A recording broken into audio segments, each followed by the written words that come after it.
Hello and welcome to History by Hollywood, a podcast series that examines the real events and people behind fact-based movies. This is episode 78 for Sunday the 9th of August 2020, in which we will examine the 2016 movie Sully, also sometimes known as Sully, Miracle on the Hudson. I'm aware that this episode's out a couple of days early, and I will explain why shortly.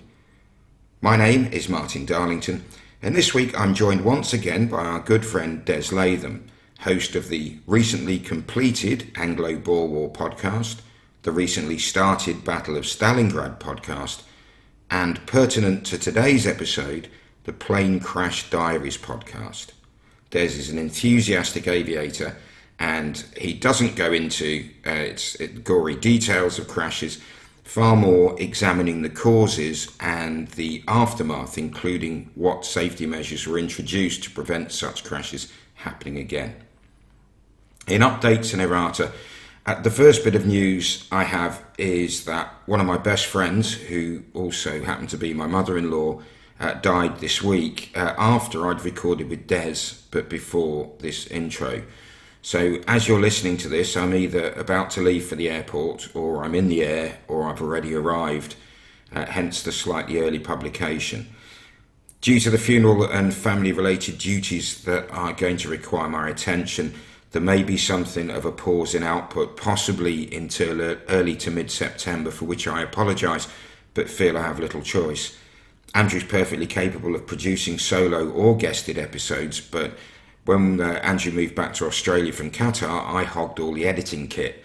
So whilst we can line up recordings, the publication process is my responsibility, and it's one I don't feel I'm likely to meet whilst I'm at home. It's possible I may get the next TNT episode out during my UK visit, but until I get home and survey the landscape, I don't really want to make promises I may not be able to keep.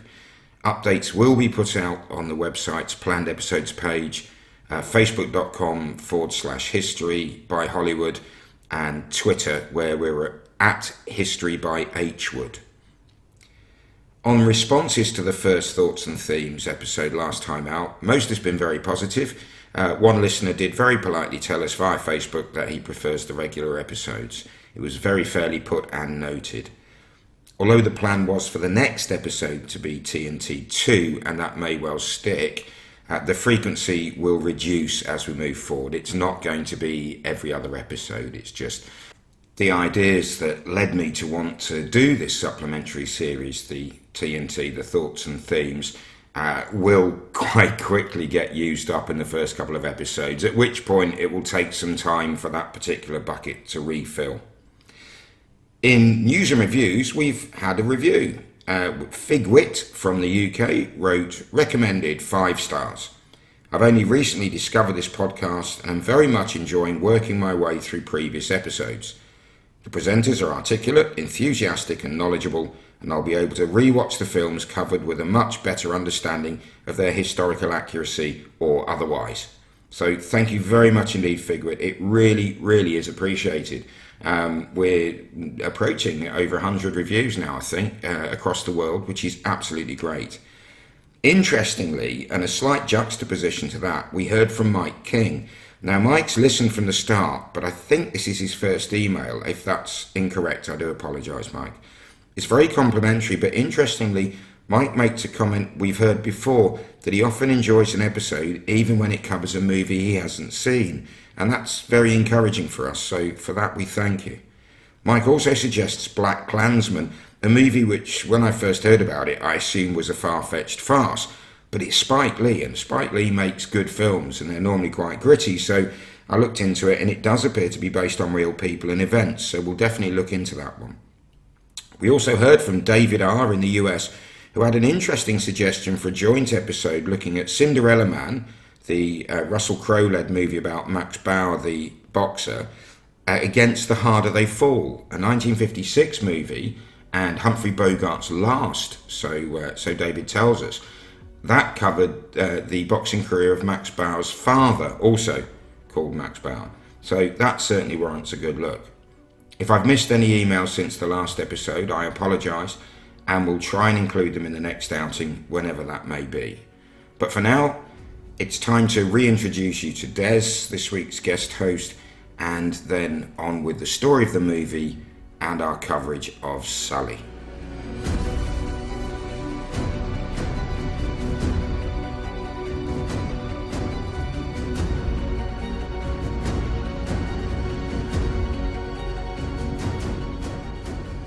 So hello everybody, and welcome back after the intro, and I'm delighted to be joined once again by Des Latham, but this time not in his guise as a South African historian or history expert, but in your guise as the host of the Plane Crash Diaries and your capacity as a professional pilot. So Des, welcome aboard again. Thanks so much, and for having me on board. I'm not a professional pilot, though. I'm a private pilot. But I've been flying for 11 years and various types of aircraft. So I've been obsessed by aviation since a child.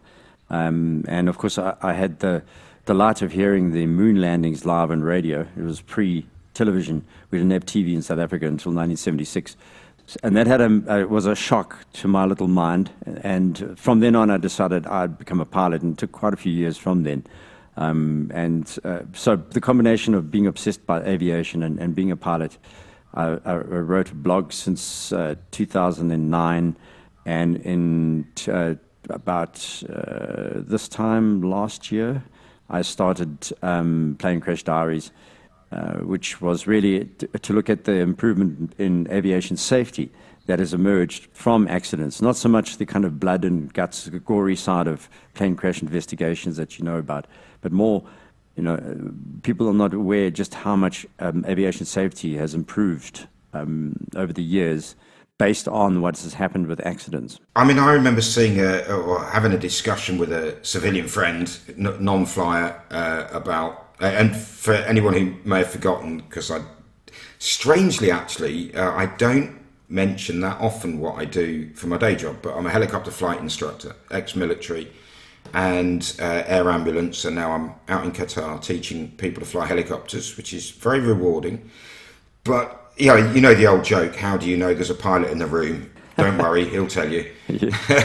I managed to not mention it too often, but one of the things that I think people often look at, and this is where statistics can skew our perceptions, is they say, but you should take the pilot out of the loop, because whilst technology is getting better, pilots are getting worse, because back in the 40s and 50s pilots only caused 20% of crashes, now they cause 90%. And you say, no, you've got to look at the overall statistics. Crash rates are going down and down and down and down. The reason that pilots were only 20% back in the 40s and 50s is because the technical side wasn't very well developed and things fell apart a lot. Now the technology is so good, all that's left, but you're talking about much smaller numbers. Personally, I'm not sure many passengers would get on a plane knowing there is no human up there to say, good morning, ladies and gentlemen, this is your captain speaking. Yeah, I mean, I agree with you. I think people are throwing a baby out of the bathwater with that logic. I mean, it's taken more than 10 years for Google and Uber et al. To try and find an autonomous vehicle. They have not managed to get it right. There's too much chaos theory, firstly. Secondly, Boeing built in the MAX 8 something called the MCAS system, which was automation, which was a computer doing what it shouldn't do. And the pilots tried to stop it from killing itself and everyone on board, and that's precisely what 2 of those accidents did. So that's the other side of the story, is that it's like hell from 2001 Space Odyssey. I mean, the computer is only as good as the inputs, and when the inputs are wrong, the computer is wrong, and that's what happened with the maneuvering characteristics augmentation system, MCAS, of Boeing. It's an automated computerized system that switched on and wanted to push the plane's nose down. It was receiving incorrect signals from the sensors at the front and nose of the plane, the pitot tubes, and that's the rest is history. 349 people died because the computer wanted to kill itself, and the pilots couldn't stop it. So that's the other story. Well, my recent episode of Plane Crash Diaries, the Karachi crash, was precisely that. They hit the ILS button on descent, where the Airbus automatically picks up the instrument landing system, and put the Airbus into a 7,000 foot per minute dive. The computer did. which of course is kind of counterintuitive. As a pilot, you never go into that kind of descent into airport. It's a really No. it's an unhinged arrival, to put it mildly. And the computer was quite happy to do that. So that's another example of where you push a button and you think, oh, well, the human will make a mistake, the computer won't, but the computer does, because it's only as good as the inputs, and when the inputs are wrong, then you're going to have a problem. Knowing how often I have problems with my laptop and my iPad, I never want to fly anything that's only controlled by a computer. Anyway, I'd also like to mention that on completion of your wonderful Anglo-Boer War podcast series, you got to the end of the war. You've now started the Battle of Stalingrad, and I've just listened to your latest episode. This is a week ago for people listening, from when you're hearing this, that Des and I are recording. It's a fascinating story. It's grim, but I do like, again, you've brought the same style that you did with the Anglo-Boer War podcast. You've got a storyteller's style, but you've got a historian's, research and depth. It's fascinating. Thanks so much, Martin. I mean, again, as a child, my elder relatives were all veterans of the Second World War. So I used to hear stories. They weren't very vocal about it, as that generation was, as you know.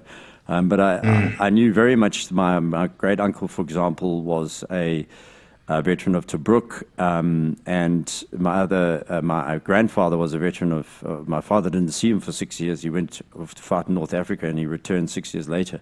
So on my own family, that war had an effect. And then, of course, Stalingrad itself is so deeply embedded in Russian consciousness to today, that people underestimate how close it is in terms of world present-day politics, geopolitics, the effect of single moments like that.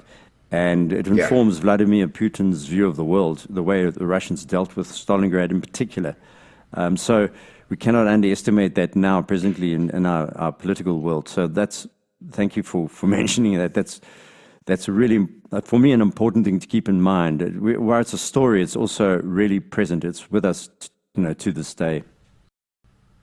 Yeah, and I mean, I know we're going off down a rabbit hole here, but I do think it's worth remembering that the history we in the West are given is very, very skewed. I don't think there's any real doubt that even if America hadn't joined the war, if Britain had come to some kind of armistice with Germany or had been overrun, the Russians would have beaten them eventually, and the whole of Europe would have been under the Soviet the Soviet Empire, as it were. It wouldn't have stopped at East Germany. Anyway, we should probably have a look at this week's movie, which is Sully. And I think on my streaming service, it just came up as Sully, but other areas it's distributing as Sully, Miracle on the Hudson. And certainly that was one of the newspaper taglines at the time. It was like Miracle on the Hudson. So this movie is released in 2016, and it depicts the events surrounding the January 2009 forced landing of an Airbus A320 on the Hudson River after hitting a flock of geese just after takeoff from New York's LaGuardia Airport. It was directed by Clint Eastwood, and the movie stars Tom Hanks in the eponymous role as Captain Chesley Sully Sullenberger. Both Eastwood and Hanks said that their interest was mainly in the immediate aftermath of the actual incident, when Captain Sullenberger was interviewed, interrogated, investigated by the National Transport Safety Board about his decisions that led to the landing. Interestingly, Clint Eastwood himself, when he was a 21-year-old serving in the Army, was aboard a Navy transport aircraft catching a free ride from Seattle to Alameda, California, when the aircraft had to ditch off the coast of California at night, and he found himself swimming for his life. He was in the Army as a swimming instructor, though, so he was obviously quite capable. The movie is based on Captain Sullenberger's book Highest Duty, which he wrote with author Jeffrey Zaslov, from which screenwriter Todd Carminici wrote the movie screenplay and attempted to go a level deeper than that covered by the book, so he says. Surprisingly, it's the first movie in which Clint Eastwood and Tom Hanks have worked together, But Clint said that the real Captain Sullenberger, when he met him, he had that calm, everyman quality that he compared to James Stewart, and he immediately thought, there is no one quite like Tom Hanks to play that part. The movie cost a reported $60 million to make, yet made over $240 at the box office, so a clear financial success. It was shot in New York, including at LaGuardia Airport, and various other locations, including Atlanta and New Jersey. The majority of the budget, though, was spent in Los Angeles studios, where the water landing and evacuation scenes were shot. Rotten Tomatoes rates the movie at 85% from critics and 84% from audiences, showing rarely seen consensus. It was nominated for Best Sound Editing at the 2017 Academy Awards, but it didn't win. Interestingly, many airlines declined to offer it as onboard entertainment in case it upset passengers. These included American Airlines and British Airways. In a typically individual decision, Virgin allowed it, saying it celebrated the fantastic skill, training and dedication of airline pilots. Now, the movie jumps around with timelines, using flashbacks to the flight, then jumping forward to the investigation, what we'll refer to as back to the present or back to now. So we'll try and ensure we make it clear where we are. When you watch the movie, for anyone who hasn't seen it, it is a good movie, it is worth watching, and it does make it very clear once you get past the first few minutes, but we'll cover that as we discuss the opening scenes. So anything you'd like to add, Des, about the movie side of making Sully? No, I mean, I think you've depicted everything 100%, and I actually saw it, I think it was an Emirates flight to the US a couple of years ago, 2017 if memory serves me correctly. So some of the airlines do have it. Yeah, it's interesting that some do and some don't. Okay, so into the synopsis and reality check. It's January 2009, and the opening scene shows Captain Chesley Sully Sullenberger, played by Tom Hanks. I mean, what a name, Chesley Sullenberger. It's like Hershey B. North Dexter. You just say the name, you know he's American. Yeah, but known as Sully. And you see him flying his airliner, his A320, along with First Officer Jeff Skiles, played by Aaron Eckhart, and they suffer a double-engine failure and call Mayday. He tells air traffic control that he's turning back towards LaGuardia Airport, but the plane loses height and we see it flying between tall buildings before its wing clips a tower and Sully wakes up. He's been having a nightmare. We then see him out running. It's clearly late at night, he's clearly in late middle age, and he looks distracted if not quite distressed, and at one point he nearly runs in front of a moving taxi. The next morning he's getting dressed, and the TV news in his hotel room is talking about Flight 1549, which is Sully's plane, and interviewing survivors who are thanking him on television. What this has been leading to is basically the incident has already happened in the time frame that we're currently watching, and it's leading up to the convening of a board of inquiry organised by the National Transport Safety Board, the NTSB. Straight away, when they go in there, Sully bridles when a chairperson refers to their investigation as being into a crash. Sully says, no, it was a controlled water landing. So immediately you've got some antagonism being set up. Another board member asks why Sully didn't turn back for LaGuardia, the airport from which he'd taken off a few minutes before. Sully replies that there wasn't sufficient height to carry out that manoeuvre, and when the chairman, Charles Porter, played by Mike O'Malley, says they'll get into the details of Sully's performance calculation when they examine the data, Sully quietly tells him, there was no time for calculations. I had to rely on my experience to make the decisions about what course of action to take. So we've immediately set up, he's made a landing, we've seen through the news reports, which is a very clever device to bring us up to speed with what's actually happened, if anyone doesn't remember the events. Everyone survived, so we know this is not a massive disaster. So you're kind of, as a, you know, the non-informed non-aviators will be thinking, well, why are you having this investigation? And it's standard for any aircraft accident or incident to determine if there's anything to learn from it, and not to apportion blame, but if there is blame to be apportioned, then obviously it will be so. How do you feel they did? Well, I mean, straight up front, they would not have fired off questions, and it didn't happen that the NTSB just said to him, why didn't you turn back? That's not how the from what I understand, the reports of the NTSB inquiry, or debriefing, I think is even better phrase, because it wasn't an interrogation at all. But all pilots, as you and I know, are trained not to turn back when you have an engine failure or some serious issue with your power plant in the aircraft. It's a suicidal act at low level.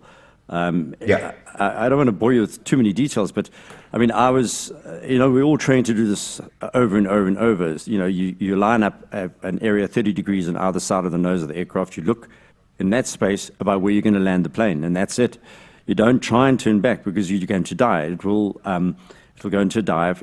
It will stall based on speeds and so on, unless you're really high above the ground. The first thing. Secondly, I actually, unfortunately, was very close to someone actually doing this and killing everyone on board the plane. I was flying a Warbird from an airport called Lanseria here across town to send it to Rand Airport, which is only about 30 nautical miles away to the south of Johannesburg. And we saw black smoke in the circuit, and the ATC was asking us if we could see a twin in the circuit, a Cherokee in the circuit, and we couldn't. And it turned out what had happened, this person had a engine failure, and they had overloaded the plane. They knew that, and they tried to turn back. They'd stalled and crashed and killed everyone on board. And it was literally in front of us that it had happened. That was quite a shock. So, when you look at the NTSB report and you go, why didn't you turn back? There's no ways that any NTSB official would say that to a pilot straight up front. It's one of the most stupid things that I think you can say. But it immediately sets up for the movie it's confrontational. You immediately set up. I know that the real investigator in charge, Robert Benson, said, "I don't know why the writer and director chose to twist the role of the NTSB into such an inaccurate depiction. The treatment went far beyond cinematic license into simple, mean-spirited dishonesty. The movie may actually be detrimental to aviation's safety, as pilots involved in accidents may now expect harsh, unfair treatment by investigators." We've got a clip from Robert Benson we'll play towards the end. Sully and Jeff Skiles, in reality, have both said they did have disturbed night sleeps that continued for some time after the events of the 15th of January 2009. And Sully himself reading an early draft of the script, and he does get a credit along with the author of the book Highest Duty, Jeff Zasloff. They both get a writing credit, and he said, "Can you change the names of the NTSB board members to make them fictional characters, because that's not what they how they behaved." You make an interesting point about why would Clint Eastwood do this. I think that Sullenberger is obviously very smart, because I think he knew coming towards him may have been legal action. And I thought that looking at Eastwood, he's a libertarian. He's a strong believer in that. And as a mayor of that small town in California, he was very much an independent. He asked, where's the antagonist? He needed a villain to set up against this good guy, bad guy. And he set up, when he read the report, he exaggerated later, that he said that, it looked like, the NTSB had begun to say that the second engine was working, and there was some question. So he, in his mind, he converted the entire story into the good guy, bad guy, making it much easier to make a movie of that sort. I suppose that's the point. It's funny, coming from the military, when I first watched this movie, I was like, that's how I'd expect a board of inquiry to operate. Now, traditionally, and to be fair to I can only speak for the British military, but led very much by the Royal Air Force. I was Army Air Corps, but we worked very much as three services when it came to CRM, crew resource management, and human factors, and awareness of these things that the airlines first became aware of decades ago, and really, really take seriously. But when I first started flying, it was said that the boards of inquiry in the military existed to protect senior officers. So it's always got to be the crew's fault. It's got to be the pilot's fault. You can't criticise the equipment because a senior officer signed off on it. You can't criticise the training because it was devised or at least signed off by a senior officer. Therefore, it must be, you can't criticise the procedures because they were signed off by senior officers. So it must be a soldier. And interestingly, or an airman, Interestingly, I once, operating in Northern Ireland, I shut down one engine on a Lynx, leaving us with one engine. But we were low on fuel. It was a cool night. We had a decent wind. I only had 4 troops in the back, and there was the door gunner, me, and the pilot, and the co-pilot, as it were. But we decided to go back to Besbrook, which was Besbrook Mill. It was a security base, and I did a dummy approach, at 1,000 feet, made sure we had the power. We came back in, landed on one engine, kicked everyone out, and hopped inside, so no one would have to, the infantry wouldn't have to go and put a security cordon around the aircraft outside the walls. And as soon as I got back to our main base at Aldergrove Airport the next day, every question I was asked is, "Why didn't you fly back to Aldergrove?" Like, why would I? They said, "Well, we've got engineers and hangars here and everything. We've had to fly engineers down." And I said, "Yeah, but I've shut it down because we had an engine oil failure, so there's no cooling to the engine. Why would I fly 40 miles at night on one engine, not knowing if maybe it's a bad batch of oil and the other one's going to go, when I had my base 6 miles away?" And they said, no, they'd all go, no, it's fine. I was just wondering what led to you to make that decision that you didn't. So when I saw this movie saying, "Why didn't you turn back?" I thought, yeah, that rings true. But of course, the world has moved on since the 90s and certainly since, earlier than that. And the civilian world, I think, do largely now take it seriously and try and find out the truth for the benefit of all of aviation, not just for commercial or reputational reasons. Yeah, I agree. Wow. I think there's been an honest attempt to deal with this because it's a threat to the entire industry. So if you turn your back on a threat, you're actually endangering the future of the industry. Yeah, exactly. Despite the resistance that Boeing put up with the MAX 8 that you mentioned earlier.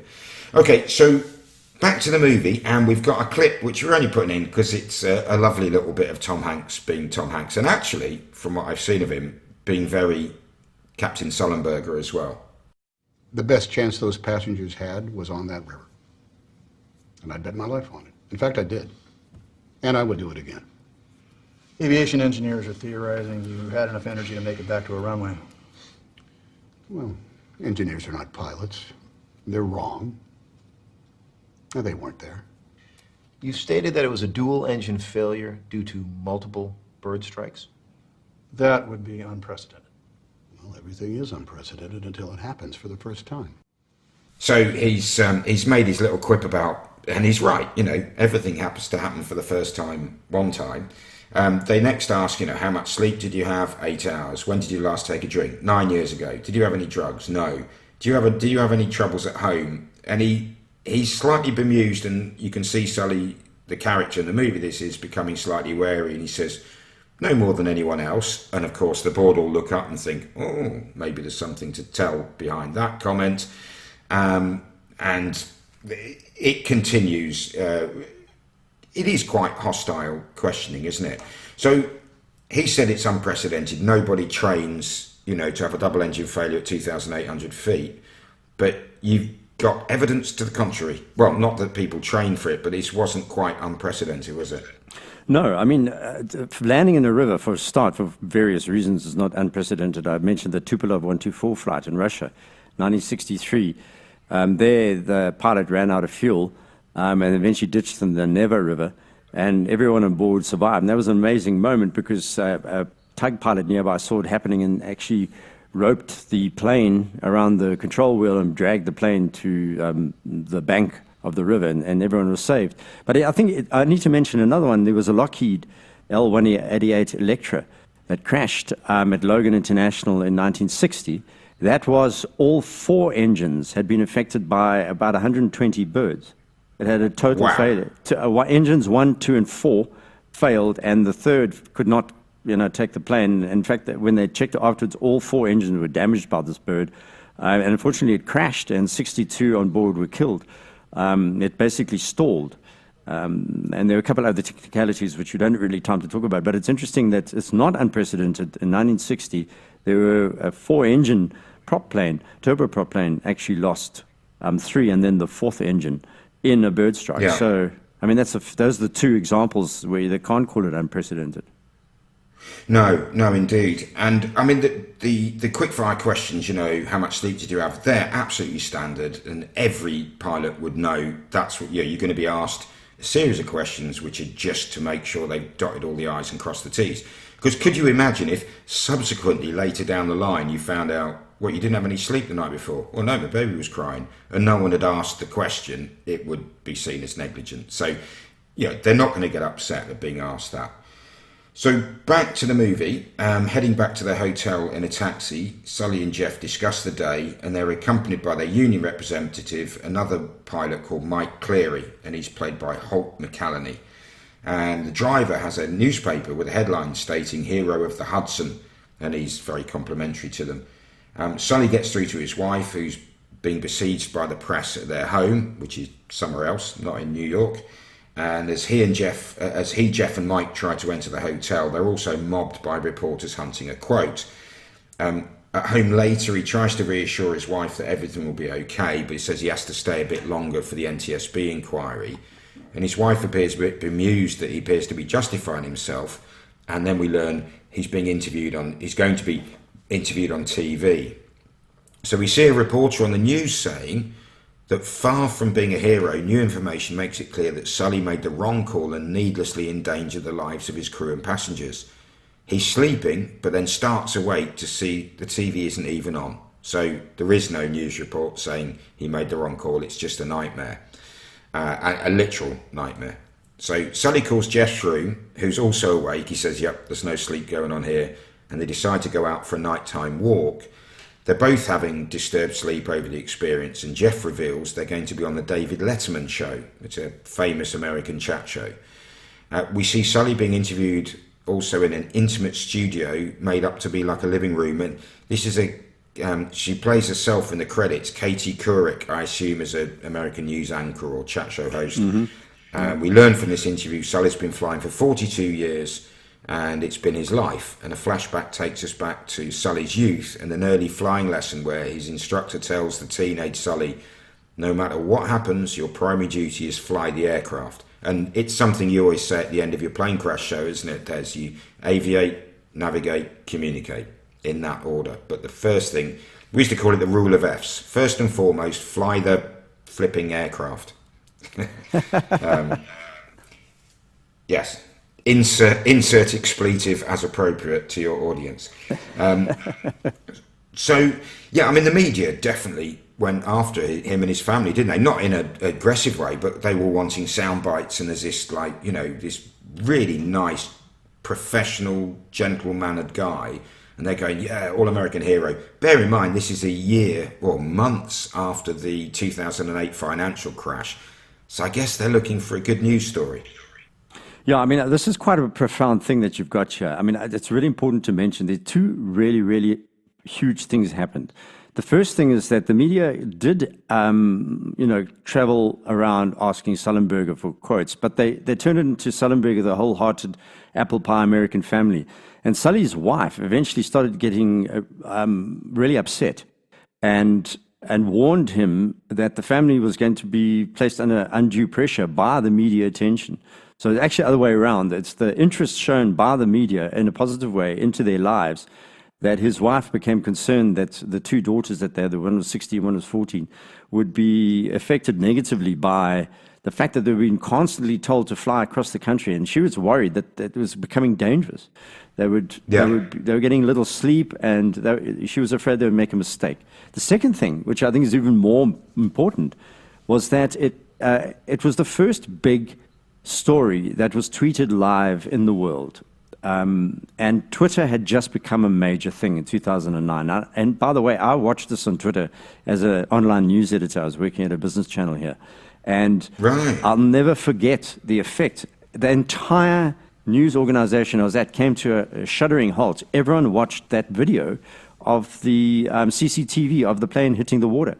And actually, Jack Dorsey, a number of years later in 2013, told CNBC in an interview that it was that event, the miracle in the Hudson, that actually took Twitter out of being this thing that everyone joked about, sounded like a bird gone mad, into the attention of the public and also the media that this is a place you can get real live information that's valuable. So Jack Dorsey, the co-owner and he started Twitter, went publicly and said this event itself caused that. So you can see how the media became too much for the family in a positive way, that as we all know from really people that are highly exposed to media, famous actors and so on, that it became too much for them. So those are the two really interesting things, I thought. Yeah, and the way that Sully managed to turn the publicity into his favour, and he's become a public speaker, but driven it not for his own, personal reward and sort of self-promotion, but really to promote aviation safety and make people more aware of it, which I think, he really does come across as he's the real-world equivalent of Tom Hanks. The way we all see Tom Hanks. If you look at their photographs side by side, which is, you've got it in some of the pictures, they look exactly the same. The only thing is Hanks seems to frown more.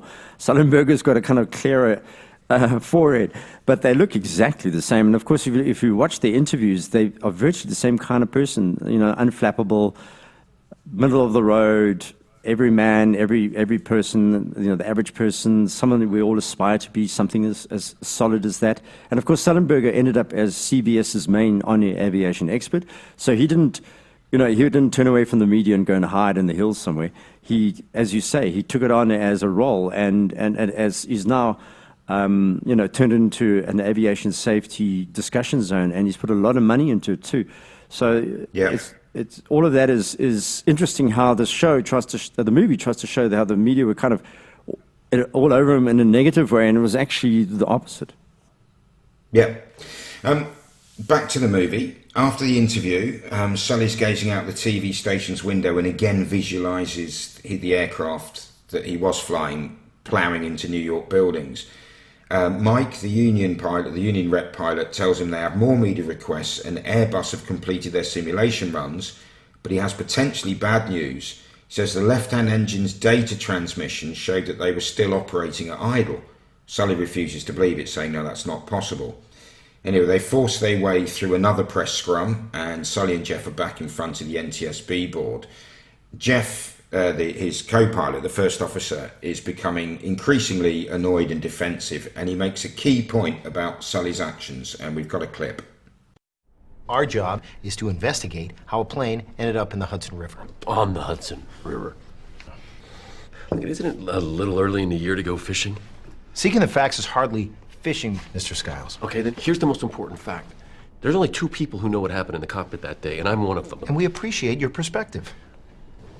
Why do you even think we're here today? It's because Captain Sullenberger did not head back to LaGuardia. Look, I just finished training on the A320, and I can tell you the only reason the plane operated as well as it did, that the aircraft could land anywhere, is because Captain Sullenberger turned on the auxiliary power unit. He was simply following the QRH. No, he wasn't. He wasn't following proper procedure at all, and I know because I had the QRH in my hands. If he had followed the damn rules, we'd all be dead.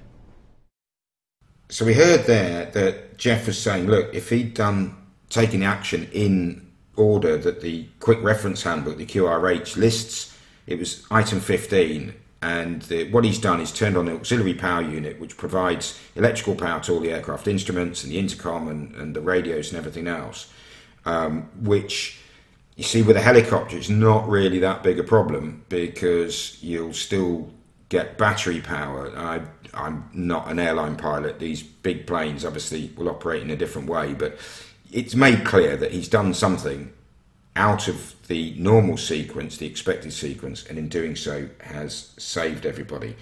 Sully points out at this point that he's listened to countless CVR, that's cockpit voice recorder, clips of deceased pilots, and he knows what the A320 can do and what it can't. He says he also has extensive accident investigation experience, but he's interrupted by Elizabeth Davis, another board member, who says the left-hand engine was still operating at idle or sub-idle, and this is what his union rep Mike had warned him about. Sully repeats the answer he gave to Mike, no, the engine was dead. The board move on to the details of the aircraft position, height and airspeed on the day of the incident. Sully confirms these are correct, at which point the aggressive chair of the board, Charles Morton, I've forgotten his name. I should have known that. It's all right. I'll edit all this hesitation and paper shuffling out. Charles Porter. So the aggressive chair of the board, Charles Porter, tells him that computer simulations show the aircraft could have returned to LaGuardia and landed safely at the airport. 20 simulations were run, plus some others to Teterboro Airport nearby, which I think is it in New Jersey? But it's off to one of the sides. Sully and Jeff look stunned. Sully asks to see the parameters used for these simulations and is told they will be made available to him later, but these have to remain confidential as there's been too much talk in the press, a fairly open criticism of the media interviews that Sully and the rest of the crew have been given. So yeah, I mean, we discussed about the media interest, but I think the point made by Jeff Skiles regarding the QRH sequence of actions is a good one. I mean, those lists we call them FRCs, flight reference cards. They will always say these cannot cover every eventuality. They're a guideline, or everything else being equal, this is the sequence in which the test pilots have determined, and the engineers and the aircraft designers, this is the best sequence in which to take these necessary actions in the event of a certain failure or emergency. But they'll nearly always say there may be times where you have to do things in a different way. And certainly good simulator instructors I've worked with over the years will put you in a situation where actually if you follow the cards, it will make things worse. You get like multiple failures. And obviously in a military environment, it can be quite easily explained by saying, well, you've taken, combat damage. So, I thought that was interesting that they go into that detail of the fact that Sully went outside not the regulations, but the guidelines. Yeah, I have a big problem with this part of the movie. I mean, for a start, they ignore the fact that A320 was not flying at the airspeed high enough to restart the engine. So, and that was did not come up in the NTSB inquiry, because it's very clear that they were flying at around 200 knots, 220 or 30 or somewhere around there, and the engine needs 300 knots plus to restart, to be restarted without ground intervention, being plugged into the ground to the high power system. So, I mean, that for a start. I looked at that and I thought, I understand the dramatic technique that Eastwood is using and the script writers. But they're using technicalities here, but they're also ignoring technicalities. So I found that a big problem. Either you're going to do a proper job of going after the fact that he didn't look at his cards and then look at the technicalities, but ignoring the fact that straight away during the flight, the co-pilot says on the voice, on the original recording, and actually on the recording that they use, because they do the in-cockpit discussions exactly as the cockpit voice recorder indicated, which is really good technique, I thought. He says we're not flying fast enough for the engine to restart. We're flying under 300 knots. So I wondered how they could run the fact that he threw the card aside, which I've done, by the way, on a final. I had an engine failure on final on a Cessna 172. But luckily I was with an instructor and we didn't bother looking at the list. We knew exactly what we had to do. When you have no time and you're close to the ground, you don't start looking at cards. Your training takes over, and that's what they did there. He very quickly said, okay, what's happened? No engines. I need to get my instruments going. I'm going to put on the APU. So I thought that was, as a pilot, you got to say that this guy, after 40 years, something like 208 seconds that he was tested, he did, he would have killed everyone if you started hauling out those cards and started to read through them, the emergency lists. Yeah, I mean, we have certain emergencies in helicopters or certainly in my experience of primarily military helicopters, where you have immediate actions which you must commit to memory. So if you have an engine failure in a single engine helicopter, you have to lower the collective to flatten the pitch level on each blade, or the rotor blades to stall. I mean, a common question I'll be asked, especially on scene at an air ambulance job, and people would gather, and normally someone would say, if your engine's failed, do you just fall out of the sky? And we'd explain, no, we auto-rotate, and if you drop a sycamore leaf, it spins, and same thing will happen with our blades, and then we can use that stored energy to cushion onto the ground. And they say, yeah, that's the theory, but have you ever done it? And I'd say, about 500 or 600 times. And that's with students who generally are trying to kill you. So, it's a helicopter without an engine is much better off than a fixed wing without an engine, because they need a long, smooth area to land in. And we don't, depending on the terrain you're over. Although, conversely, a fixed wing will glide much further. So... Yeah, and also I think we need to say that the quick reference handbook is for when you're at 20,000 feet, not when you're at 2,500 feet. You know, you've got a glide profile of something, I think it's about 11 to 1 on the Airbus, or 10 to 1. So, 10 forward to 1 down.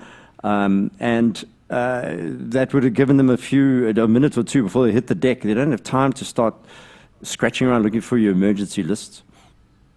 Yeah, indeed. So back to the movie. We're not being very kind to it so far, are we? But back to the movie. Sully, Jeff, and the 3 cabin crew members are all on the David Letterman show, and it's all very light-hearted, and David Letterman's being David Letterman. And then later we see Sully talking to his wife, who's disappointed that he isn't being paid for these interviews, and we learn that if they're not having money problems, they're certainly not rolling in it. I guess they've got, daughters who are about to head off to college or university, and they need to. And I think they mentioned something. They've got a house they own that they were renting, and there's no tenants in it at the moment. And Sully says, "Look, my post-flying career as a safety expert could be finished if this goes wrong, and my pilot career could be over too." And he explains about the engine data and the computer simulations, and maybe he made the wrong decision, and now his wife's worried too. And she gets a bit of a hard time, actually, or she's depicted in quite a not a negative way. It's Laura Linney, who's a really good actress, and a bit like in The Highwayman when we had I can't remember the name, Kim something played Frank Hamer's wife, and just had far too small a part. And Laura Linney suffers from the same, and every time you see her, basically she's complaining. And when she says "I love you," it's the way husbands and wives do when they're going, "Oh, I have to say that now because otherwise they'll get upset," and they go, "Yeah, I love you." You think, "Oh, come on, you could have made it a bit more human." Anyway, we now go into flashback to the day of the flight, and we see Sully buying a sandwich at the airport shop. He jokes with the shopkeeper. They obviously know each other. He's a regular. And we see a number of the passengers milling around the airport, buying gifts, eating and drinking without any premonitions of doom. And these are passengers we will meet again on the aircraft. Sully arrives aboard, greets the cabin crew, starts going through his familiar pre-flight routine. There's one particular group of passengers. It's a father with his adult son and a friend of his son's, and they're dashing through the concourse thinking they're going to miss the flight. They charm their way onto the aircraft, even though the gate is meant to be closed. And the cabin crew are bantering with each other as they strap in for takeoff. Sully and Jeff go through their checklists, and then they take off. They start to climb, and they're gazing down on New York City, commenting on how beautiful it is.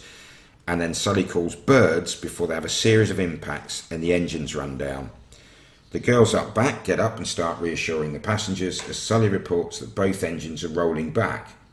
They attempt to restart, but as you mentioned, Des, they go through the checklist, and Jeff says, "Yeah, optimum speed 300 knots, we haven't got that." And Sully's like, "No, we haven't." So he tries to restart, but that's unsuccessful, at which point he turns on the APU, the auxiliary power unit.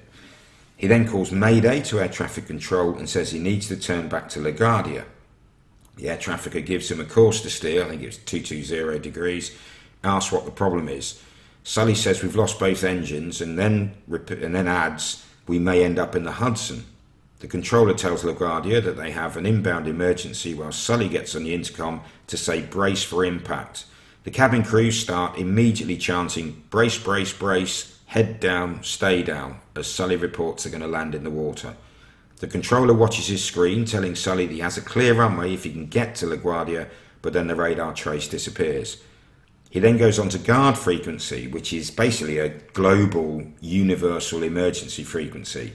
And so just to let people know, and he says so basically every commercial aircraft and military aircraft should be monitoring this. And he says if anyone can see US Airlines Flight 1549, at which point a sightseeing helicopter pilot pops up and says, "Yep, I can see him, they're going into the Hudson."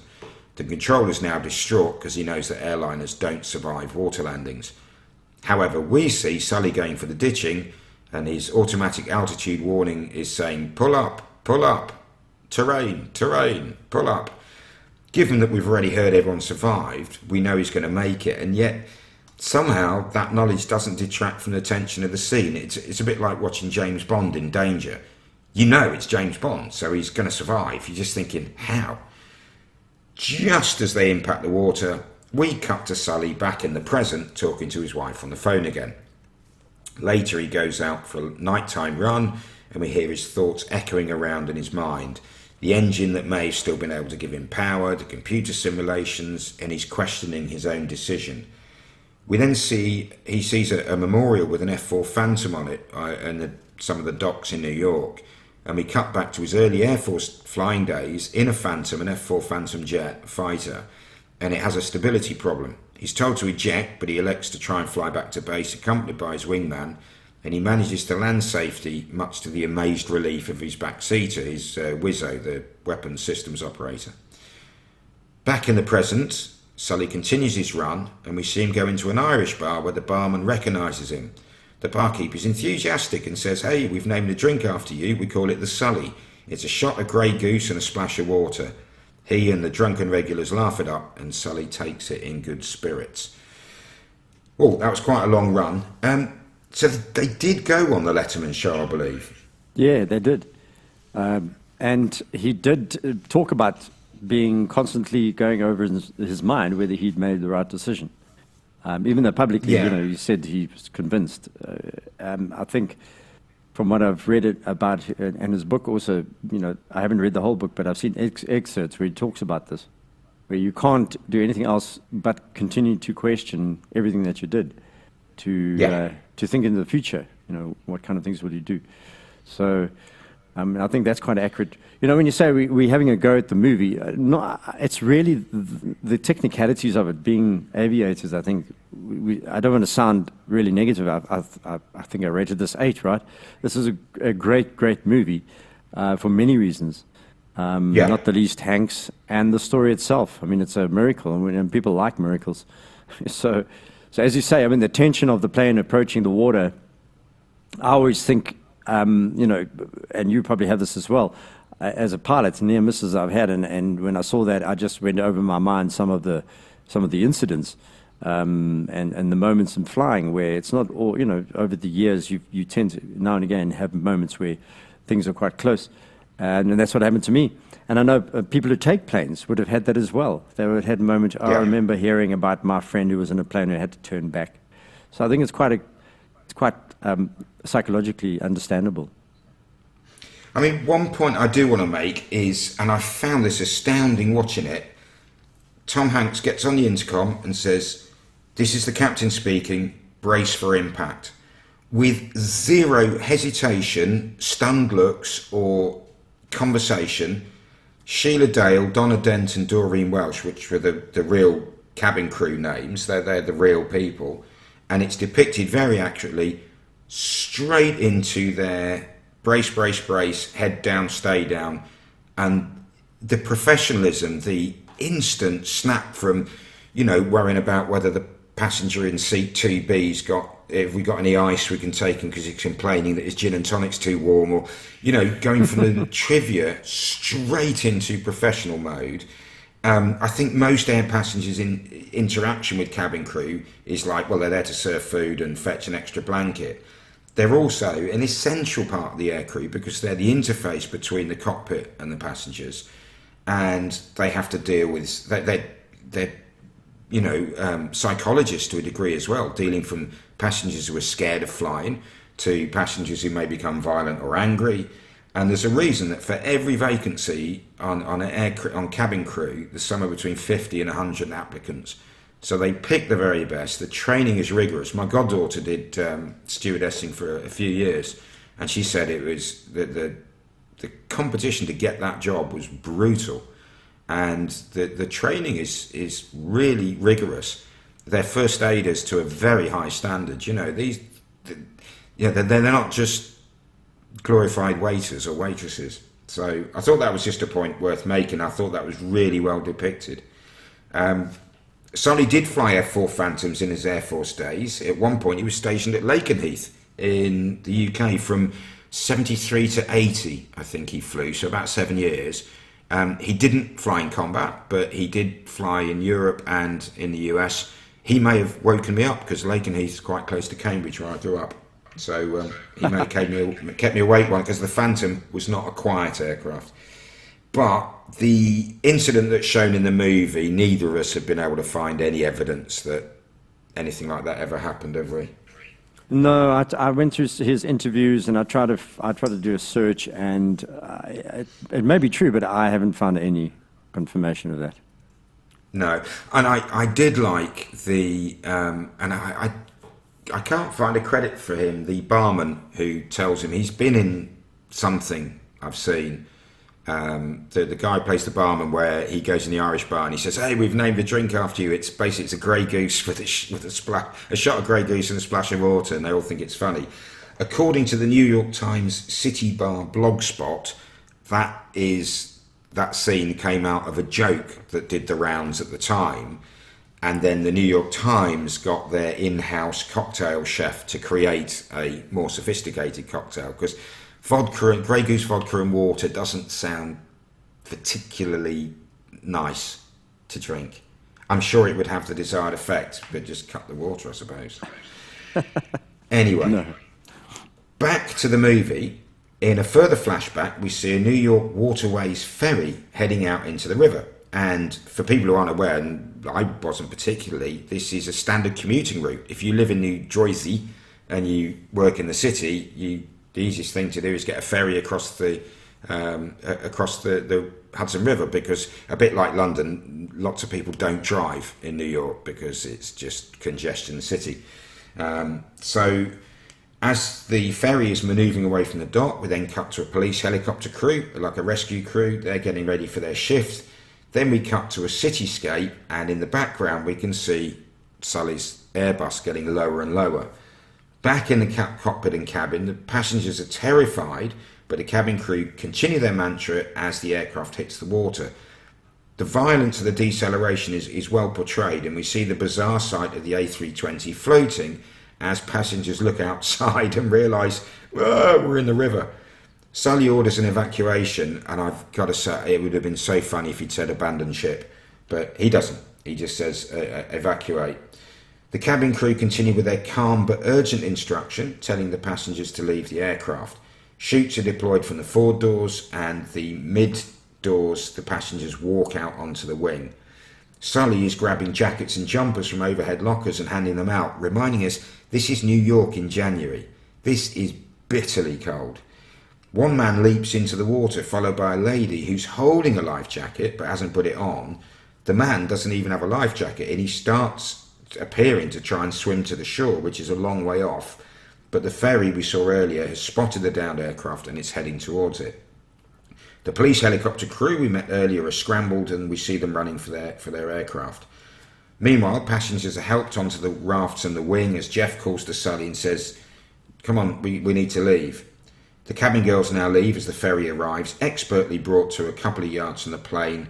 They throw down scramble nets and extra life jackets. Another ferry joins them, and already news crews are arriving on the riverbank and starting to report. The police helicopter arrives on the scene, spots the lady we saw leap into the water earlier and the man who was trying to swim, and their rescue divers go in to assist them. And then we cut to the aircraft cabin where Sully's patrolling up and down the aisle, ensuring everybody has got out. His senior stewardess and Jeff Skiles call to him to leave, and he finally does so, taking the aircraft's technical log with him. So professional to the end. Yeah, and this is one bit they pretty much have got bang on, I believe. Yes, from the description of the crash details, the official report, yes, it looks like it's exactly right. He was the last off. He did take his log with him.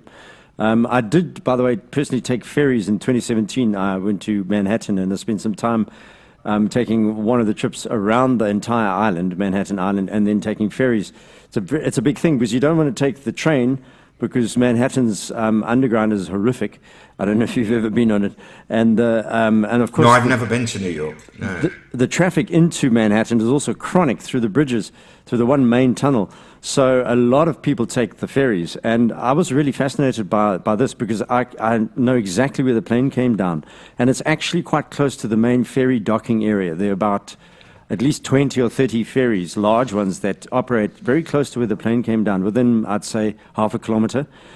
So he, importantly, the reason why I mention that is because further upriver, the plane just missed a large bridge. It's a huge, one of the biggest George bridges. Washington Bridge, isn't it? Yeah, it's huge. It's massive. Yeah. You go under it and in the ferries, and it's almost like the Golden Gate. It looms above you. So they crested that and then dipped down over it. He landed pretty much about, I'd say, 2 miles before the Statue of Liberty, which is, if he'd carried on flying, would be in front of him to the right. So Yeah. he literally put that plane down in about the best possible place he could. Also, if I remember correctly, the current there, it's strong, but not as strong as on the other side and further towards the ocean from that part of Manhattan. So, I mean, not only did he did that, I think the movie really accurately depicted exactly what happened on board, but the actual area where it landed and the ferry arrival in real life, you put that plane down pretty much at the best possible place you could have. There were a lot of boats around there. Yeah, and wasn't there something that one of the ferry boats was called Vince Lombardi, the legendary American football coach, for whom the Super Bowl trophy is named, I think. And the ferry boat captain, who was actually there on the day, plays himself in the movie, I think. Yeah, that's right, he does. And in fact, he looks like a bit of a movie star if you look at that captain. Typically, I'd say New Yorkan, he's got a little beard, bokbaard, they call it here, which is like a little beard from his chin and also around his moustache. I don't know what you'd call it. A goatee, I think. A goatee, thank you. Call Yeah. it bokbaard, which is a... So it's just the chin and moustache, and Yes. then bare cheeks. Yeah, Yeah. yeah. He could play a part in The Sopranos, I thought. Yes, exactly. No, I mean, I think that I was fascinated by how they got even the angles of the ferry exactly right in the movie compared to what happened in real life. They spent a lot of time on all the details there. Yeah, and it's strange. Some of the bits are so close to reality. And other bits, as we've mentioned, not. So back to the movie, we see more news reporters doing their piece to camera as the passengers are being pulled aboard the assembled ferries, and finally Jeff and Sully get aboard too. Sully's immediately thanked by several passengers, at which point he says to call his wife, at which point he calls his wife to say that he's okay. She cheerfully points out, that's great, but why are you telling me you're okay? And he says, okay, turn on the TV. So she and her daughters turn on the TV and watch in stunned silence. Arriving ashore, Sully tells a fellow pilot who's already arrived, one of the union guys, or a fellow American Airlines pilot, or United Airlines pilot. No, US Airlines he was working for, wasn't it? And he says, I have to know that 155 people are safe. And we quickly realise, as it's explained to Sully, some of the passengers have been taken to the opposite side of the river. So some of them are quite a distance away. He says, look, it's going to take some time before we know everyone's safe and well. Remember the dad and two lads we saw blagging their way onto the plane earlier? They've been separated, so the dad is with his son's friend, but the son is actually on the other bank, but he manages to get hold of a phone, or maybe his still works, because plenty of the passengers never actually went into the water. He's in New Jersey, but they talk to each other and are okay. Sully and Jeff gaze out at the floating aircraft, both looking a tad dazed. Then back at the air traffic centre, the young controller we saw earlier, he's in like a crew room, a rest room, absolutely devastated, until a fellow worker comes in and says, what, you haven't heard? He said, no, he landed safely in the river. They've got everyone off. He's amazed, relieved, and very, very happy. And then we see Sully being checked by a doctor in a hospital when another pilot and another of these, the union guys, arrives to say 155 safe and well. He hasn't lost a soul. And I must admit, when I was watching the movie, I saw it originally, and I don't remember the effect it had on me then, but I think not long after it came out. But I watched it just straight through a couple of weeks ago, and then again broken down to write the synopsis. I got a bit emotional at this point. It's really quite powerful, the way he conveys just how important it was for him that everybody was safe. Yeah, I think it's again the Hanks Sullenberger two-hander there, where Sullenberger apparently, if you look at the interviews and so on, he constantly is referring to his staff, the crew, the people around him. We all know airline pilots, they have hundreds of people sitting behind them, and it's their name in a split second is either destroyed or made.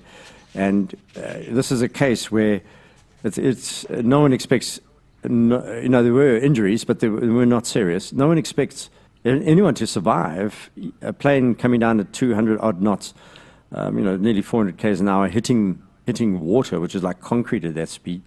And as pilots, I think as aviators, I felt the same as you. You spend a lot of time training for this, and when it comes right, you know that all those hours you spent at the books, doing the practices, being grilled by the instructors who can be quite fearful folks, and then I've had a couple of incidents where nothing like this, but where my training kicked in, and you just thank goodness that you didn't panic and that you applied what you were told to do, and that's precisely what he did.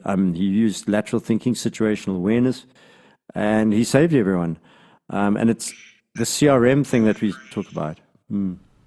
There's a phrase that Sully used when he, which I think we get to a bit later on, but he said it was the best bad option. There were only bad options. But I've pretty much said something similar to students before, like especially if we're looking at low-level engine officers, as military helicopter pilots, they'll be banging around at 100 feet, very little time to react. But if your engines stop, you're auto-rotating, and you can do something about it. But we always say to them, there may not be a good option. You may be downwind. You've got to accept that. You haven't got the height to turn back into wind, and if you try, you'll kill yourself. But you have to choose the option that's the least worst. It's a bit like voting in a general election. Pick the one that least disgusts you, It reminds me of Churchill's comment about democracy. Democracy is the worst form of government except for all the others. Yeah, exactly. Yeah. I'm still working on a better system. I'll get back to you. So back to the movie. At the hotel that night, the manager tells Sully and Jeff that she and her staff will ensure their privacy, and if there's anything that she can do, they should just ask.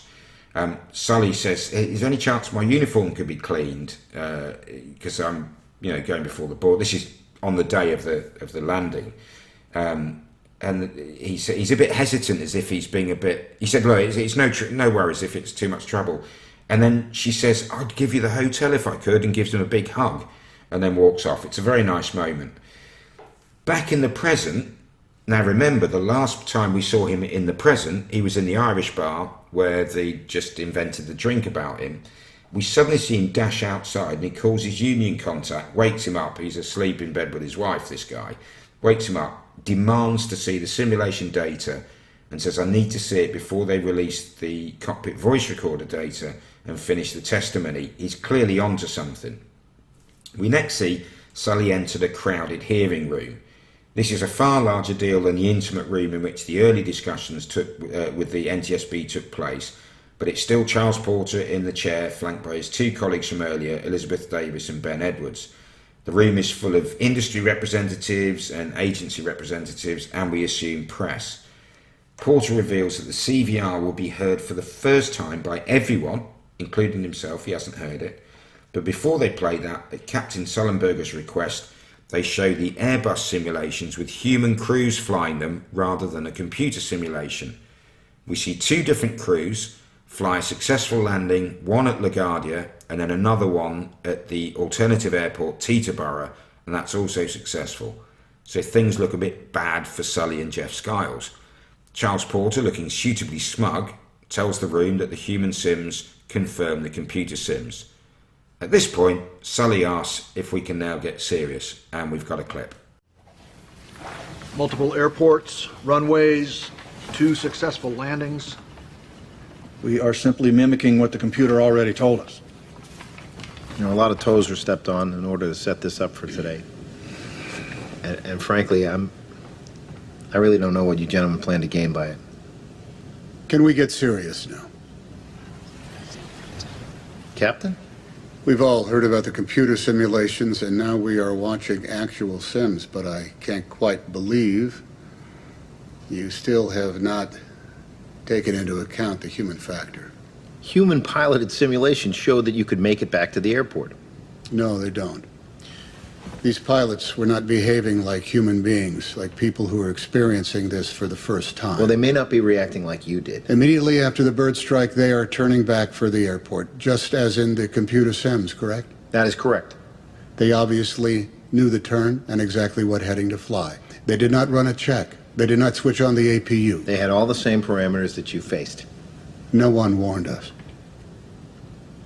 No one said you were going to lose both engines at a lower altitude than any jet in history.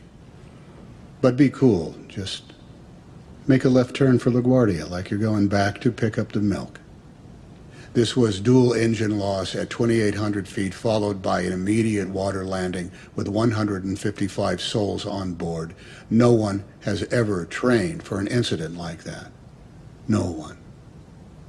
In the Teterboro landing, with its unrealistic bank angle, we were not the Thunderbirds up there. I'd like to know how many times the pilot practiced that maneuver before he actually pulled it off. I'm not questioning the pilots. They're good pilots. But they've clearly been instructed to head for the airport immediately after the bird strike. You've allowed no time for analysis or decision-making. In these simulations, you take in all of the humanity out of the cockpit.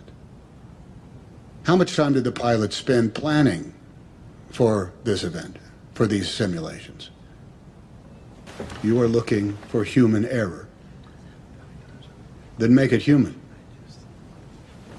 Please ask how many practice runs they had. 17. 17. The pilot who landed at Teterboro had 17 practice attempts before the simulation we just witnessed. The reaction decision time will be set at 35 seconds. So, back in, after that clip and the very persuasive argument that Sully puts up, the simulator crews now have the bird strike, then hit a clock and have to wait 35 seconds before starting their turn. Neither the crew attempting to reach LaGuardia or the one going to Teterboro can make it this time, and the simulations show them crashing, one into a pier and the other one disastrously into a built-up area.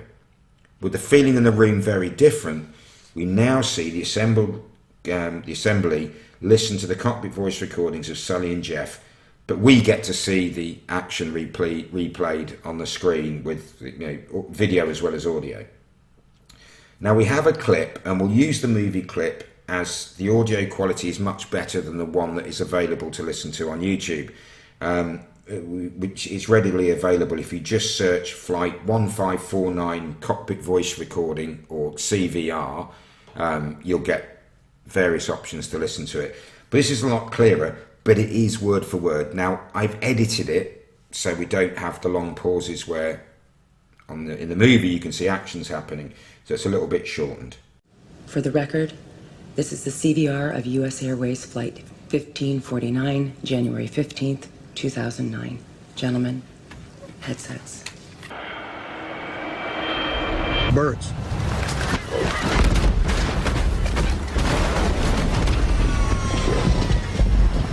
Oh, yeah. We got one rolling back. We got both of them rolling back.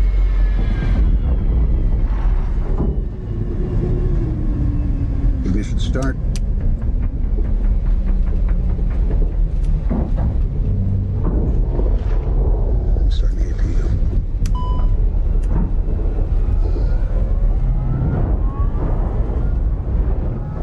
My aircraft. The aircraft.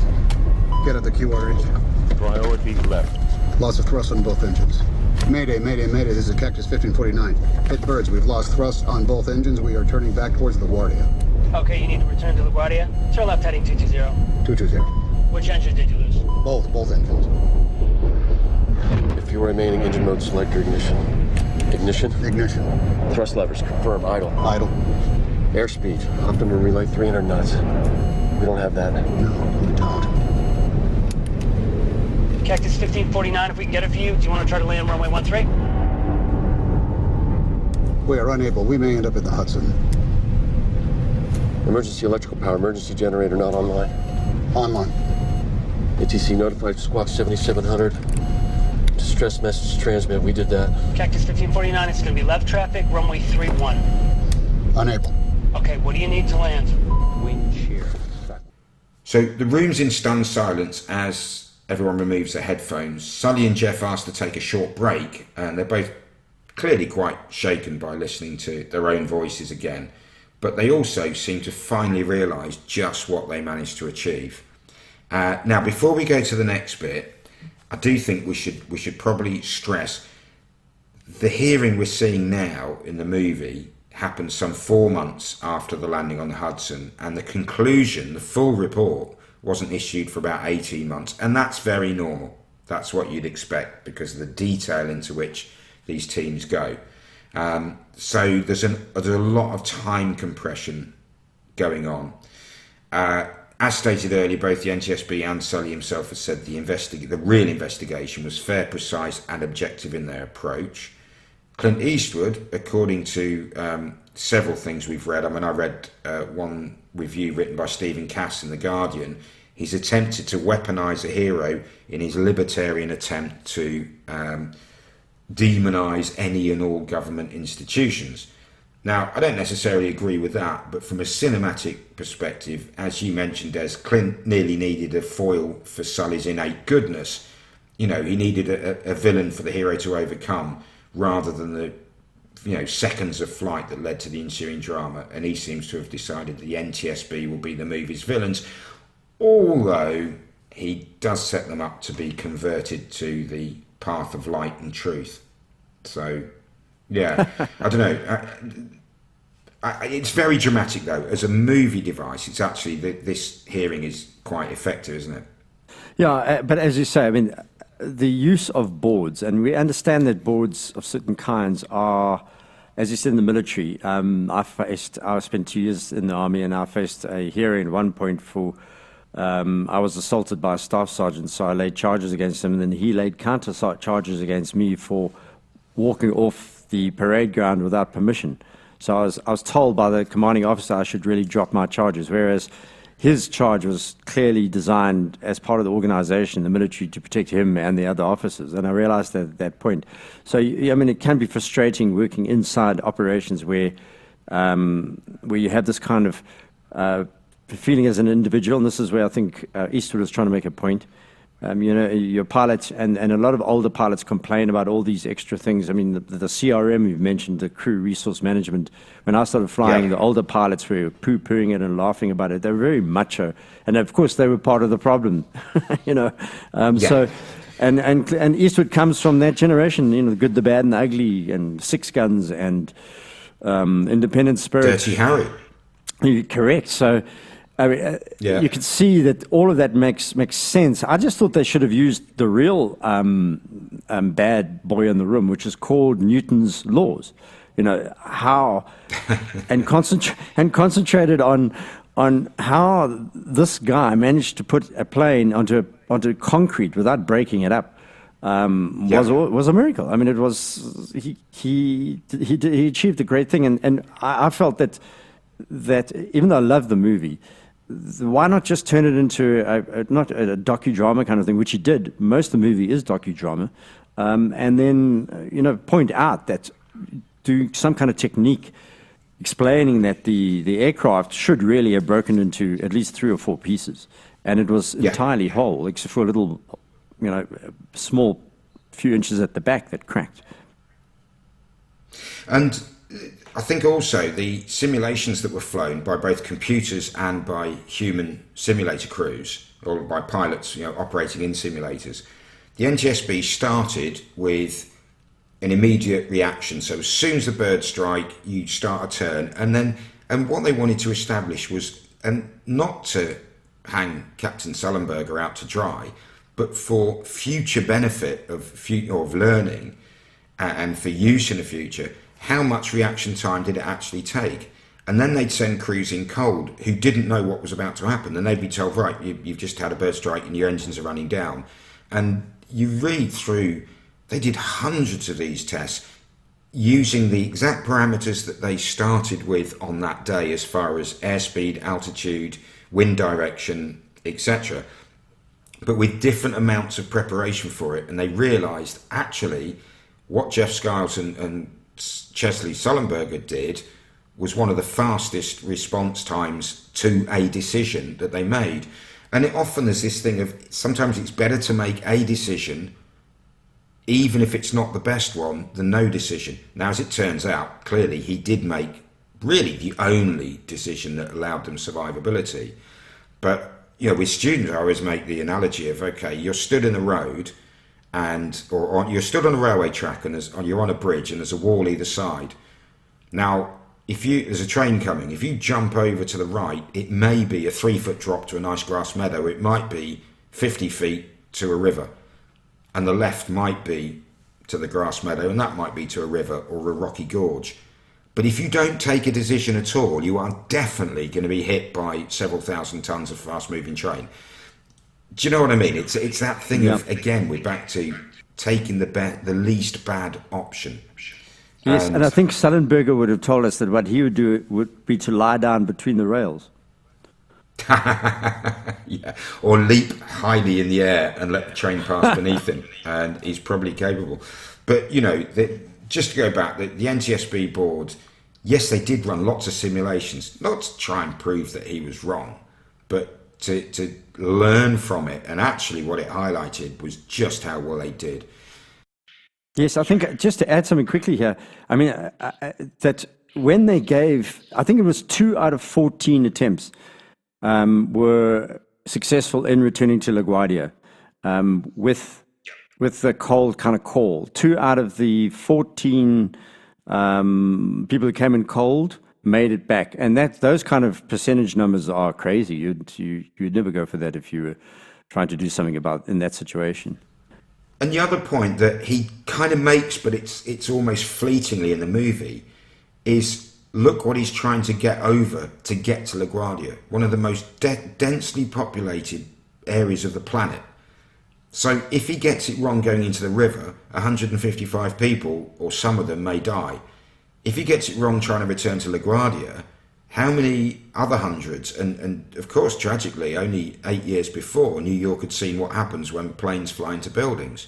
A lot more than just the passengers die. So, yeah, I think really he took the only option. Just a quick one as well. In the clip you just heard with the cockpit voice recording playback, you hear Jeff Skiles says squawking 7700 or 7700.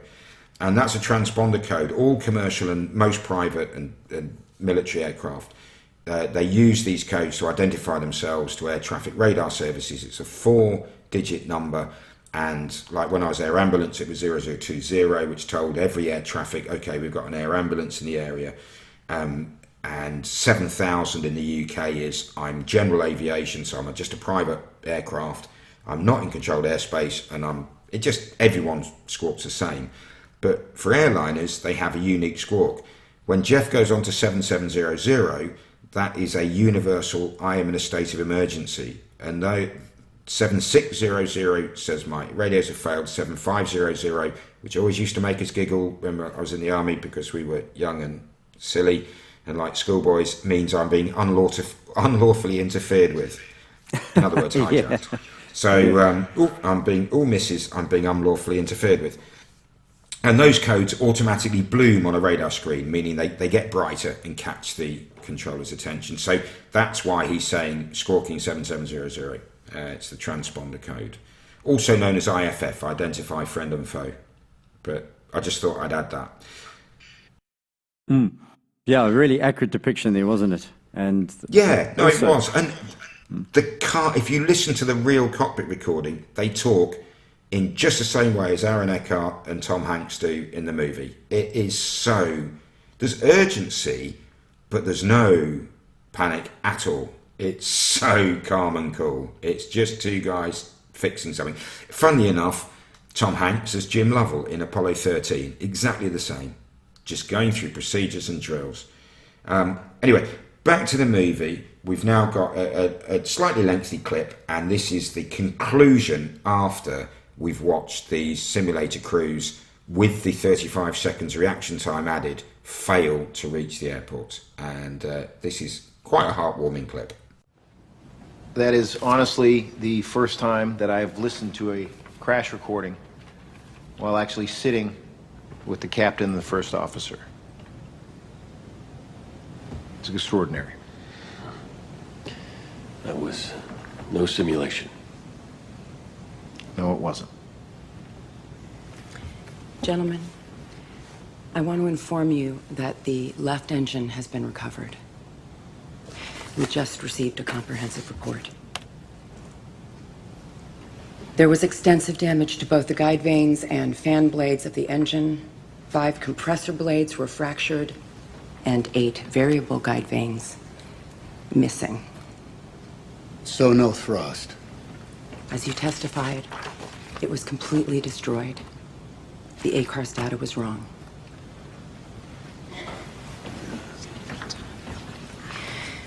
I'd like to add something on a personal note. I can say with absolute confidence that after speaking with the rest of the flight crew, with bird experts, aviation engineers, after running through every scenario, after interviewing each player, there is still an X in this result. And it's you, Captain Sullenberger. Remove you from the equation and the math just fails. I disagree. It wasn't just me. It was all of us. It was Jeff and Donna and Sheila and Doreen and all of the passengers, the rescue workers, the air traffic control, the ferry boat crews and the scuba cops. We all did it. We survived. First Officer Skiles, is there anything you'd like to add?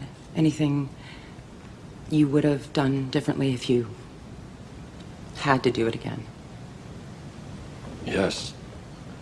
I would have done it in July.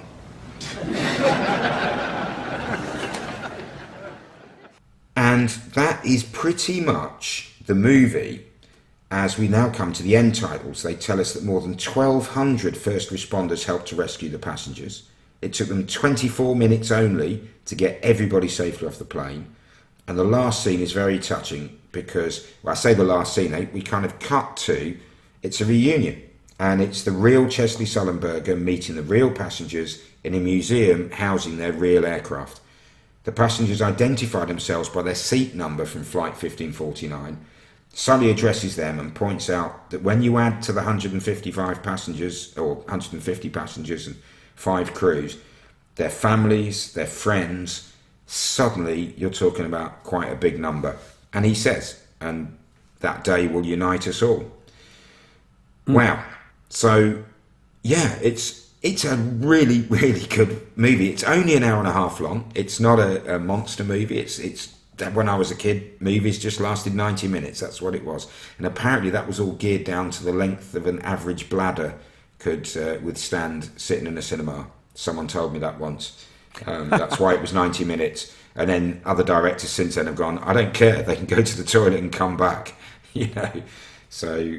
Because it does seem nowadays that most movies are at least 2 hours, if not 2.5 to 3. And sometimes it takes quite an effort to find the time to watch it. But this is really good. I think we've covered the fact that the NTSB board become dramatic caricatures of the real people.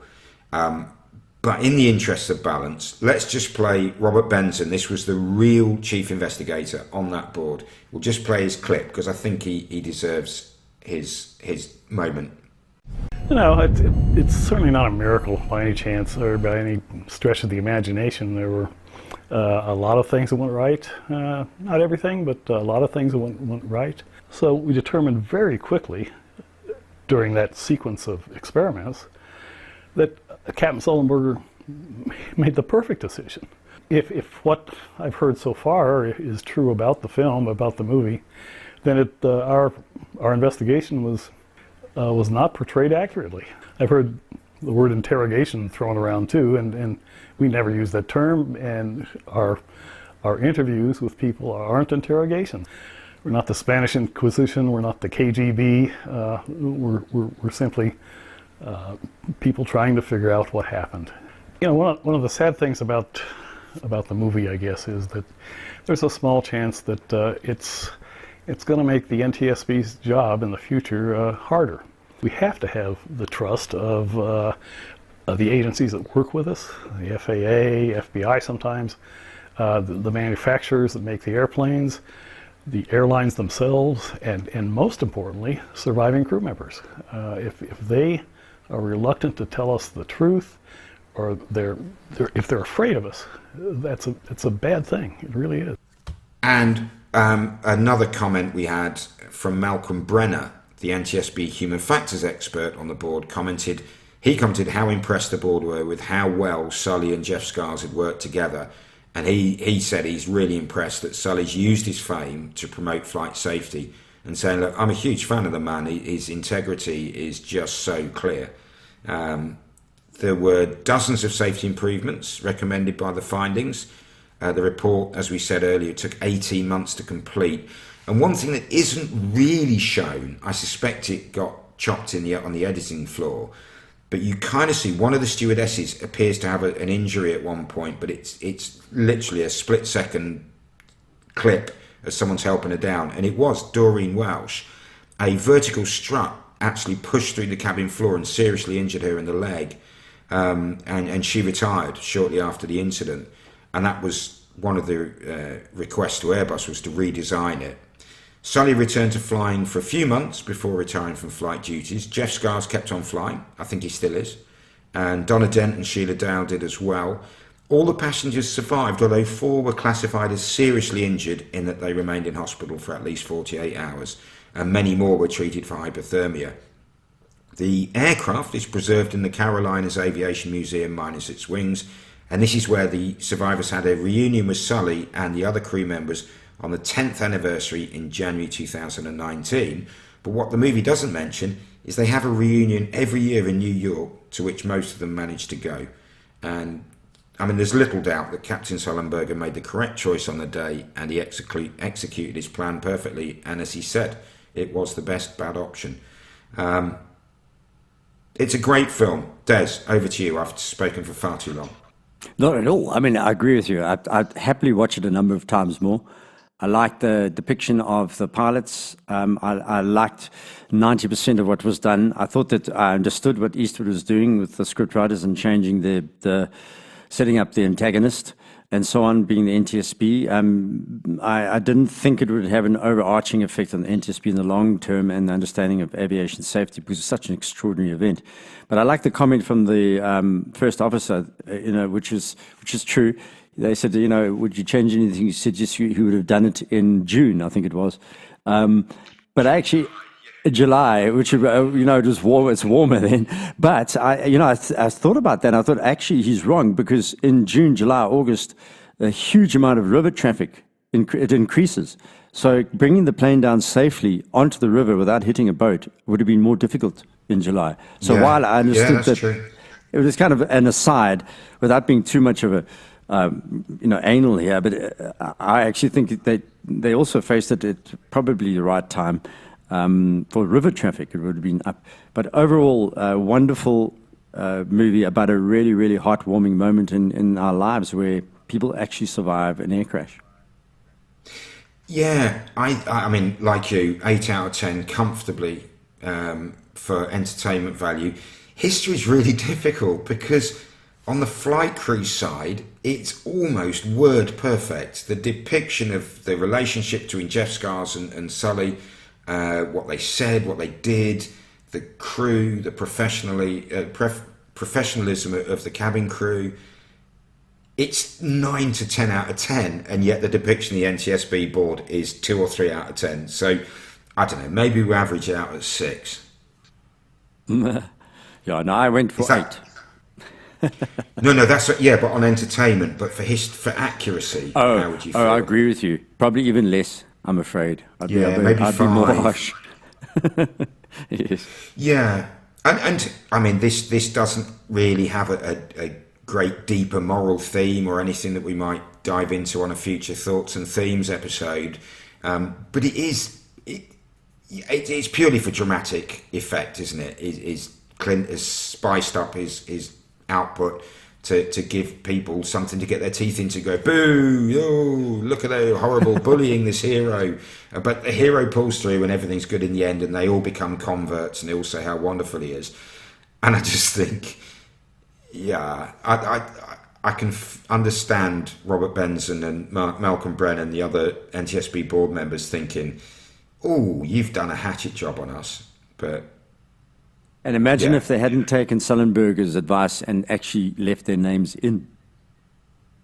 I think he would have possibly withdrawn his support from the project. From what I've read about the guy and what I've seen in interviews with the real Sully, he is real life's Tom Hanks, as you'd imagine Tom Hanks would be. Honourable, integrity flowing through him, decent, gentle, but with a steely resolve to get things done. And you think, and his wife was worried about the money. We'll know more because his book made 7 figures, I hear, in the end. Yeah. So I'm sure the kids are at a good school. Yes. Yeah. And he's still happily married, so obviously it didn't put too much pressure on him. Des, fantastic to have you on again. I'm continuing to look for. World War II Eastern Front now has been added to our potential movies, so we can get you back on again. Because it's always lovely to have you on. Thoroughly enjoyed it. I do recommend people, even if you don't have to be an aviation nut. There's a lot to learn about the human condition from the extremes of both war and conflict, but also from the Plane Crash Diaries. It's a fascinating study into.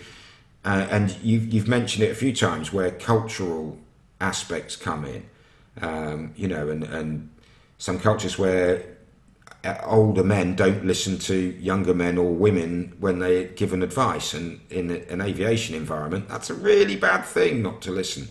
There's no room in a cockpit for an ego, as we're all told repeatedly.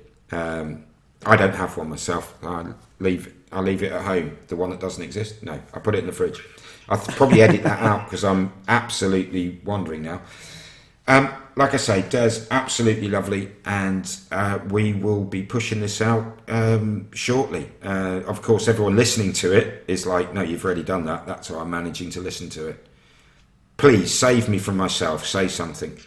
Yeah, okay, well, Martin, thank you so much for your support and for coming back and chatting. It's really excellent to be speaking to a real-life, highly proficient, expert instructor, aviator. I really feel honoured to be part of this discussion. He couldn't make it. He said unfortunately he was ironing his cushions, so he couldn't make it. So that's why I came instead. No, you're too kind. You're too kind. But yeah, hopefully people have. But if people haven't seen it, because I'm not sure, it did very well worldwide. I saw it because it's aviation, and I'm a bit of a geek, and I like Tom Hanks. So, and in fact, there's a challenge for listeners. Which leading actor or actress have we featured most in HBH? I'm thinking it's either going to be Kevin Costner or Tom Hanks, and I'm not sure. Yeah, we seem to sometimes just keep coming back to the same actors and actresses. Yeah, don't know. But Tom Hanks is definitely featured a few times, and he's always worth it. Des, I shall not keep you anymore because we both have Sunday days to be getting on with, and we will catch up with you soon, my friend. Great, thank you so much. Thank you, Martin. 9D. 1C. 25B. 26B. 10B. 9A. 13C. 21A and B. 155 is a number, but when you can put faces to it, and not just the 155 faces, but the other faces, the wives, the daughters, the sons, the fathers, the mothers, the brothers. It gets to be a pretty big number pretty quickly. This is your captain speaking. I think today was as much and as good for me and my crew as it was for you. And because of the events of January 15th, 2009, I'm convinced that we will be joined in our hearts and in our minds forever. Woo.